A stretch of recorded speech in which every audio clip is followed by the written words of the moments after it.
Bonjour, c'est Gilles de Photoshop Techniques. Aujourd'hui, je voudrais vous apprendre à maîtriser l'outil Plume. Alors pourquoi? D'une part, c'est un des outils les plus importants de Photoshop. Dans beaucoup de cas, il vous servira à détourer des personnes ou des objets dans une photo afin que l'œil ne soit pas perturbé par autre chose que le sujet principal. Aussi à détourer pour effectuer une opération sur quelque chose de particulier. Et puis aussi parce que sur de futurs tutoriels, j'ai l'intention de vous faire entrer, si vous le voulez bien, dans le monde magique de Photoshop, celui du compositing, c'est-à-dire des méthodes de fusion de différentes images pour en faire une unique dont vous pouvez voir quelques exemples ici.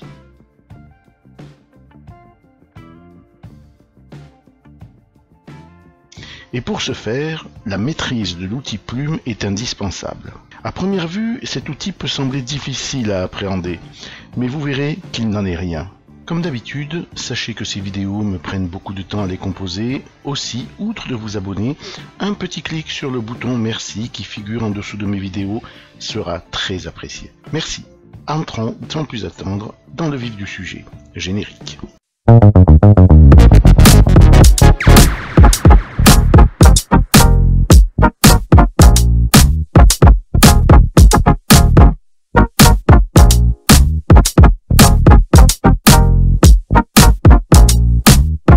Lorsque nous sélectionnons un objet avec l'outil sélection rapide, Photoshop utilise les pixels du bord de l'objet pour effectuer une sélection. Alors vu de loin, cela peut sembler convenable, mais si l'on se rapproche, on voit que le détourage est loin d'être parfait. Lorsque vous souhaitez faire un détourage parfait, comme par exemple tous les objets qui sont détourés de manière professionnelle dans les magazines, il faudra utiliser la plume. Ici, cette assiette que nous voulons détourer, avec l'outil de sélection rapide, si nous zoomons, nous voyons que les bords ne sont pas totalement nets. Avec l'outil Plume, nous voyons par contre que les bords sont tout à fait nets. Ceci est dû au fait que l'outil de sélection rapide travaille sur des pixels alors que la plume travaille de façon vectorielle. L'outil Plume se trouve ici.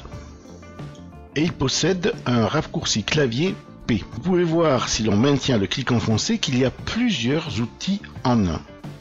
L'outil Plume que l'on va voir aujourd'hui, l'outil Plume libre qui permet d'effectuer des tracés comme si l'on tenait un crayon dans la main, l'outil Plume de courbure que nous pourrons étudier dans une autre vidéo, puis l'outil ajout de point d'ancrage que nous pouvons faire apparaître tout en se servant du premier outil, l'outil Plume.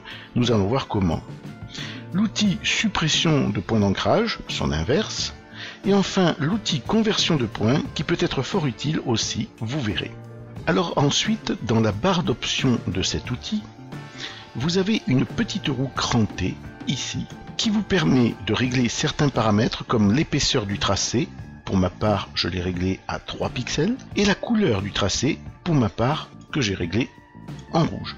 Vous avez également une case à cocher, afficher le déplacement, qui vous permet d'afficher un aperçu du tracé qui sera dessiné depuis le point d'ancrage précédent jusqu'à la position actuelle du curseur. En tant que débutant, vous pouvez la laisser cocher, cela vous aidera. Vérifiez bien également que vous avez bien choisi Tracé dans le menu déroulant à gauche. Lorsque vous avez choisi l'outil Plume et que votre curseur est au-dessus d'un espace de travail, d'une feuille, vous voyez qu'à côté de cette icône Plume figure une astérisque. Cela vous avertit que vous êtes en train de vouloir débuter un tracé. Alors nous effectuons un premier clic dans la fenêtre et nous voyons qu'un petit carré vient s'afficher. Ces petits carrés sont appelés des points d'ancrage, d'où partent les tracés. Nous voyons également une droite qui bouge en fonction de ma position future de mon curseur. Si vous ne la voyez pas, c'est qu'ici, vous avez décoché « Afficher le déplacement ». Alors, nous allons déposer un deuxième point d'ancrage en faisant un simple clic un peu plus loin. Nous venons donc de créer 2 points d'ancrage qui sont reliés par un segment de droite. Je crée un 3e point d'ancrage et je vais stopper mon tracé soit par la touche Échappe, soit par la touche CTRL ou Commande sur Mac et un clic n'importe où. Échappe. Arrêtons-nous un moment pour vous expliquer ce qu'il s'est passé. Dans le panneau Tracé, que vous avez ici. S'il ne s'affiche pas, vous pouvez le faire afficher par l'intermédiaire du menu Fenêtre, Fenêtre tracé ici. Donc dans ce panneau, nous voyons qu'un tracé a été créé. Pourquoi ce tracé est-il rempli de blanc? Tout simplement car tout tracé est une forme vectorielle et que toute forme vectorielle contient un contour, mais aussi un fond. Donc nous pouvons en déduire que lorsque la couleur de ce panneau est blanche, la forme est pleine, et lorsque la couleur est grise, la forme est vide. Ceci est important si vous devez évider un tracé à l'intérieur de celui-ci. Nous verrons cela plus tard dans l'exercice pratique. Dans le panneau, il figure également le nom du tracé. Alors attention, ceci est très important. Tant que celui-ci est inscrit en italique, Photoshop vous avertit que ce tracé est temporaire, c'est-à-dire qu'il n'a pas été enregistré, pas sauvegardé, d'où un gros risque de perdre son tracé. Regardez, si je clique ici, et que donc je désélectionne le tracé temporaire, celui-ci s'efface. Et si, par erreur, je crée un autre tracé, comme ceci, nous voyons que le nouveau tracé remplace complètement l'ancien et le travail est perdu. Alors je vais revenir en arrière. Pour sauvegarder ce tracé, il faut simplement le renommer avec un autre nom. On double-clique sur son nom, on lui donne un autre nom ou bien on laisse celui par défaut, on valide et nous voyons que le nom n'est plus écrit en italique et il est donc sauvegardé. Maintenant, si j'effectue la même chose qu'auparavant, je désélectionne le tracé, j'en fais un nouveau, et nous voyons que celui-ci s'ajoute au premier au lieu de le remplacer. Mais attention, ce deuxième tracé n'est pas encore sauvegardé également. Si l'on voudrait le faire, il faudrait à lui aussi lui donner un nom. Si vous désirez créer un tracé immédiatement sauvegardé, il vous appartient de le créer par le bouton ici Nouveau tracé. Vous créez un nouveau tracé, voyez, qui lui n'est pas en italique et qui sera donc automatiquement sauvegardé.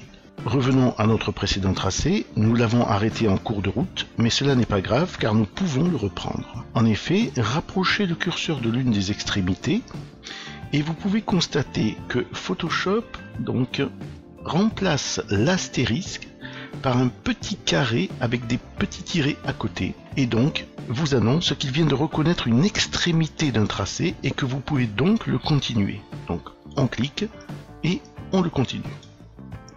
Comme ceci. Et on peut même le fermer. Vous avez vu, je vais refaire. On peut même le fermer. D'ailleurs, un petit rond à côté de la plume vous indique qu'en cliquant, vous allez fermer le tracé actuel. Nous le voyons également dans le panneau des tracés. Imaginons maintenant que nous désirons déplacer ce tracé. Nous prenons l'outil de déplacement et nous essayons de le déplacer. Eh ben non, cela ne marche pas. Il faut savoir que cet outil ne peut déplacer que des calques, des portions de calques, mais en aucun cas des tracés. Pour pouvoir déplacer un tracé, il va falloir utiliser des outils spécifiques qui se trouvent ici. Alors l'outil de sélection de tracé, la flèche noire, qui va vous permettre de sélectionner tout un tracé en même temps, tous les composants de ce tracé, c'est-à-dire les points d'ancrage, mais aussi les segments de droite. Ensuite, l'outil de sélection directe, la flèche blanche, qui va vous permettre de sélectionner donc soit un point d'ancrage, un seul point d'ancrage, comme ceci, et de le modifier, soit un segment complet, ici, on clique et on modifie un segment complet, soit de sélectionner plusieurs segments et de les modifier également. Petite astuce, vous pouvez passer de l'un à l'autre, c'est-à-dire de la flèche noire à la flèche blanche, sans avoir à le sélectionner dans la barre d'outils. Vous voyez ici, j'ai l'outil de sélection du tracé qui est sélectionné. Si j'appuie sur commande ou contrôle sur Mac, j'ai l'outil de sélection directe qui s'affiche. Si je relâche, je retrouve l'outil de sélection complète du tracé. Autre astuce, il est contraignant de devoir passer de la plume à l'outil de sélection directe par la barre d'outils. C'est pourquoi il existe un raccourci clavier qui est tout trouvé. Regardez. Admettons que je veuille créer à côté un autre tracé. et je m'aperçois que ce point d'ancrage est mal placé. Pour le modifier, au lieu d'aller chercher l'outil de sélection directe dans la barre d'outils, il suffit que je clique sur CTRL ou commande sur Mac et apparaît la flèche de sélection directe.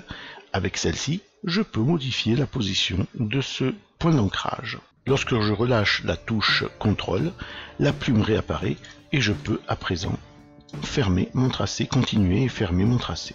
Comme vous pouvez le constater, Photoshop a créé ce second tracé à l'intérieur du même espace de tracé, car vous pouvez avoir plusieurs tracés dans un seul espace.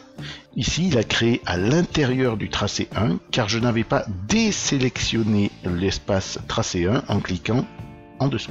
Nous allons maintenant voir comment nous pouvons ouvrir un tracé. Pour cela, nous allons utiliser l'outil de sélection directe, ici la flèche blanche.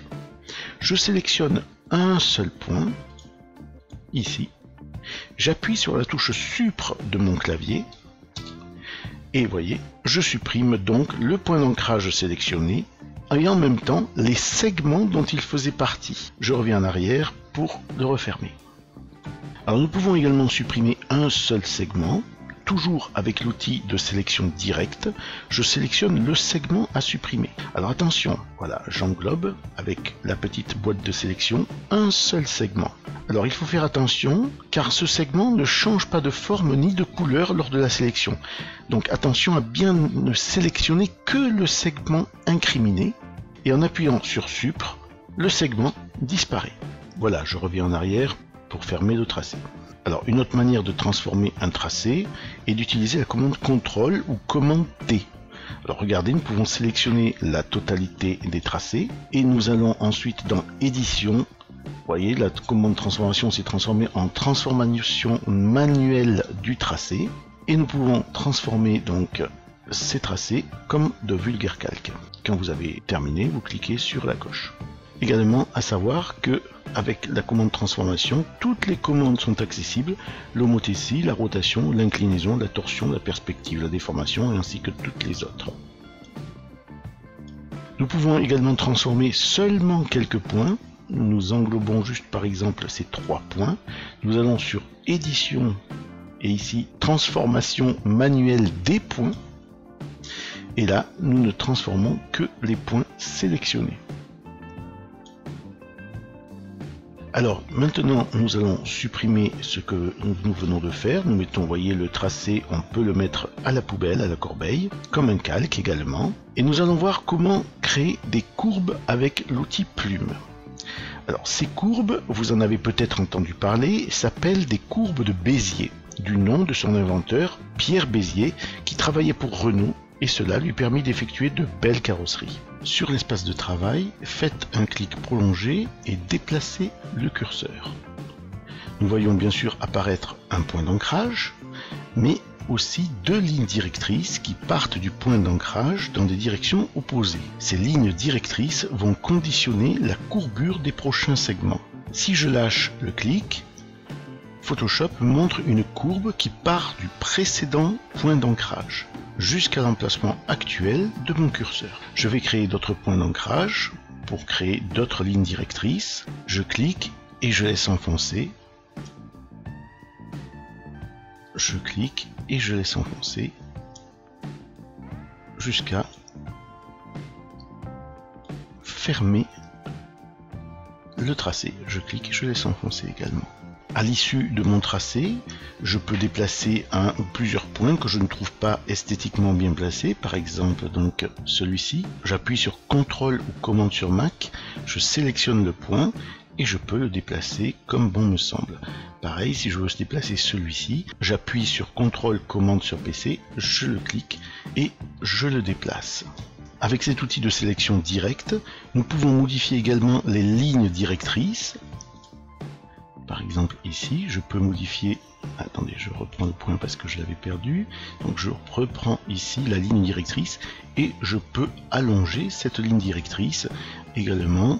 Par exemple, si je reprends ce point, j'allonge également cette ligne directrice. Et la taille de la ligne directrice conditionne la courbure du segment. Les lignes directrices sont indépendantes.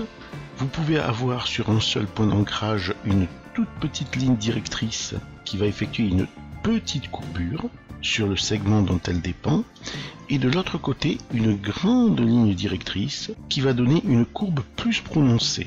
Grâce à ces lignes directrices, vous allez pouvoir faire suivre à votre tracé n'importe quel contour, qu'il s'agisse d'un objet ou des contours d'un modèle, sauf les cheveux qui seront traités avec une technique différente. Je vous mets d'ailleurs ici le lien d'une vidéo que j'ai effectuée précédemment et qui traite de façon détaillée du détourage des cheveux.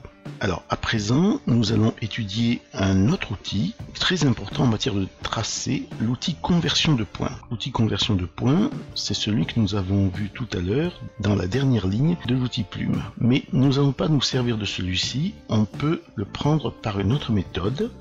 Nous allons garder l'outil plume, nous allons le faire apparaître en appuyant sur Alt ou Option sur Mac et en touchant un point d'ancrage. Vous voyez que cet outil donc est représenté par un angle, c'est celui que nous voyons ici. Alors que fait cet outil? Il transforme tout point d'ancrage en un angle. C'est-à-dire que les lignes directrices disparaissent et un angle apparaît entre chaque segment. Je le fais sur tous les points, par exemple, hop, ici et ici. Et nous voyons bien que l'on se retrouve avec un tracé fait uniquement de segments de droite. Si je réappuie de nouveau sur Alt ou Option sur Mac et que je clique et je maintiens enfoncé le clic, nous pouvons voir que la courbe réapparaît avec ces deux lignes directrices. Donc voilà le principe de base de l'outil plume. Nous allons maintenant ensemble l'appliquer à un exercice pratique de détourage afin que vous voyez comment cela se passe réellement en situation. Donc ici nous avons ce mug et nous allons effectuer un détourage uniquement avec l'outil plume. Alors je vous mettrai dans la description de la vidéo le lien pour que vous puissiez effectuer ce détourage en même temps que moi. Donc on se rapproche en zoomant. On ne démarre jamais dans une courbe, toujours autant que possible dans une ligne droite, et on utilise les courbes de Bézier pour suivre la courbure de l'objet. Le but est de débuter avec de petites lignes directrices, quitte à modifier celles-ci après avec la touche CTRL ou commande sur Mac. Donc ici, je vais faire un premier clic, et je maintiens enfoncé, et je me déplace. Puis, je vais faire un deuxième clic, et ici, je maintiens enfoncé, et je me déplace. Si je lâche le clic, je peux aller corriger avec la touche CTRL ou commande sur Mac la ligne directrice que je désire. Comme ceci. Donc je peux continuer.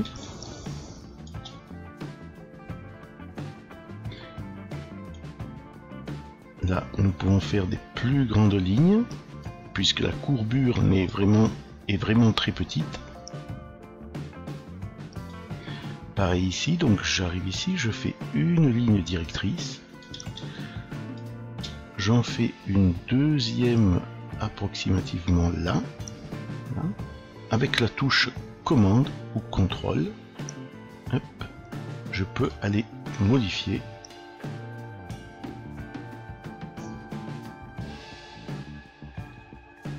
ma ligne. Comme ceci. Alors, regardez, ici, nous avons une cassure. Alors, comment la gérer? Alors, je vais faire échappe pour sortir du tracé. Il va falloir aller jusqu'au bout, ici, et casser l'angle pour pouvoir partir dans l'autre sens. Alors, je vais poursuivre le tracé, ici. On va jusqu'au bout, et on clique. Et là, je vais appuyer sur Alt, je me retrouve avec l'outil conversion de points et je vais tracer une tangente qui part dans la direction de l'angle. Ensuite, je vais jusqu'ici à peu près et je trace ma courbe. Je peux à présent continuer mon tracé.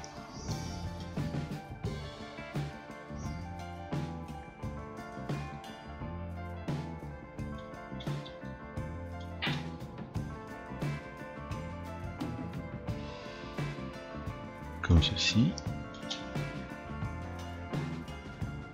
C'est toujours donc la même chose. Donc là, le point n'est pas excessivement placé sur la ligne, donc je peux avec CTRL le modifier. Pareil ici.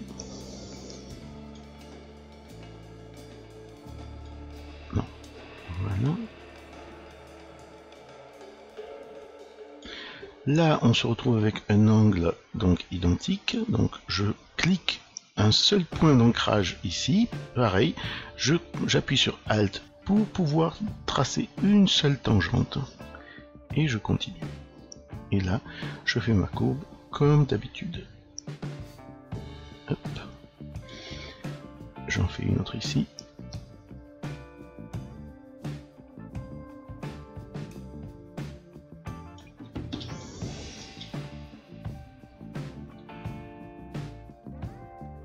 Et je continue.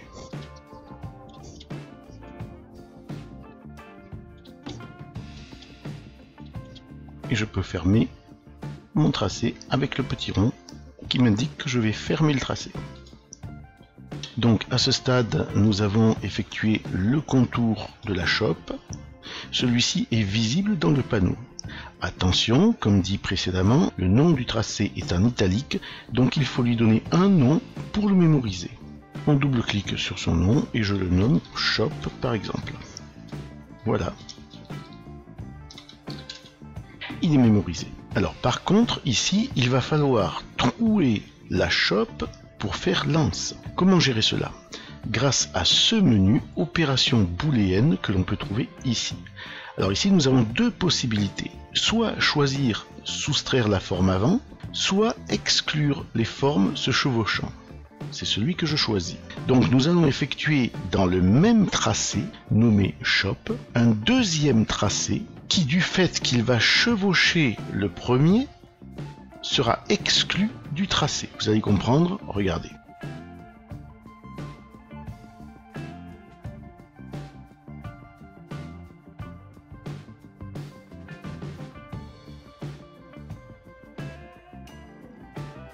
Vous pouvez voir dans le panneau tracé que l'anse a été créé et que la couleur grise est bien un creux dans le tracé. Alors pour en finir avec les outils de base de l'outil plume, sachez aussi que nous pouvons ajouter ou supprimer des points d'ancrage sur un segment. Exemple, regardez, ici, nous imaginons vouloir ajouter un point d'ancrage sur cette ligne droite. Nous rapprochons le curseur de ce segment et hop, vous avez vu, un petit plus se met à la place de l'étoile à côté de la plume. Nous cliquons une fois et automatiquement un point d'ancrage apparaît automatiquement avec ces deux lignes directrices. Regardez, si je clique sur CTRL pour séparer le point, on voit les deux lignes directrices ici. Si maintenant je désire supprimer ce point d'ancrage, il suffit d'approcher la plume du point d'ancrage jusqu'à ce que le petit moins apparaisse. On clique dessus et le point et ses lignes directrices disparaissent. Alors le tracé est fini, mais il me reste à vous expliquer à quoi il peut bien servir. Eh bien on peut s'en servir pour différentes choses. Par exemple, pour détourer cet objet en cliquant sur ce bouton comme ceci. Donc vous voyez, la sélection de l'objet basée sur le tracé apparaît. Puis lorsqu'apparaît donc cette sélection, on peut s'en servir pour faire un masque de fusion en cliquant sur masque de fusion ici dans le panneau calque.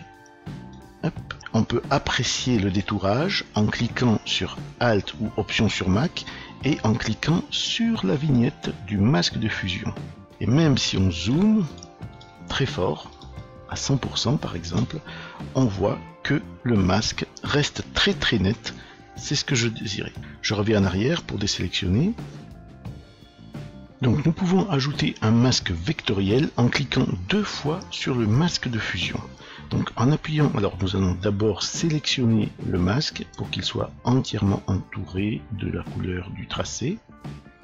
En appuyant une fois sur le bouton de fusion, le masque de fusion, nous obtenons forcément un masque de fusion. Et en appuyant une deuxième fois, nous obtenons un masque vectoriel. En sélectionnant le masque vectoriel, on a encore la possibilité de modifier notre tracé ici, et en sélectionnant le masque de fusion, on a la possibilité, avec le pinceau, d'agir pour modifier ce masque. Par exemple, avec une couleur noire, supprimer une partie de la chope, etc. Alors nous allons supprimer ce masque vectoriel en le mettant à la poubelle, pour vous montrer que vous pouvez facilement le créer directement depuis la barre d'options de l'outil plume, en sélectionnant le masque et en cliquant sur le bouton masque. Automatiquement, cela crée de nouveau un masque vectoriel. Enfin, vous pouvez créer une forme à partir du tracé en cliquant sur le bouton forme, alors avec l'outil plume bien entendu, en cliquant sur le bouton forme ici, de la barre d'options de l'outil plume, et à partir de là, avec l'outil de sélection flèche noire, mettre un fond de couleur par exemple, donc un fond de couleur par exemple celui-ci, on le voit pas très bien donc on va prendre un autre, ou même encore un dégradé, par exemple celui-ci, ou encore un motif, vous voyez.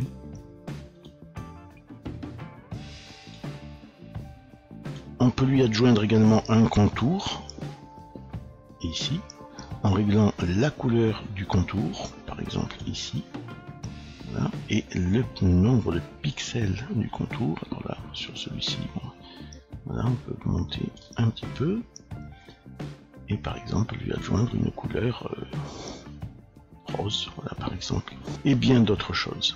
Voilà, c'est terminé pour cette leçon. N'oubliez pas de cliquer sur le pouce si vous avez apprécié cette leçon. Cela me permet d'être mieux référencé sur la toile YouTube. Si vous avez des questions, posez-les-moi dans les commentaires, j'y répondrai dès que possible. Quant à moi, il ne me reste plus qu'à vous souhaiter de bons détourages, et je vous dis à très bientôt pour de nouvelles aventures artistiques. Salut!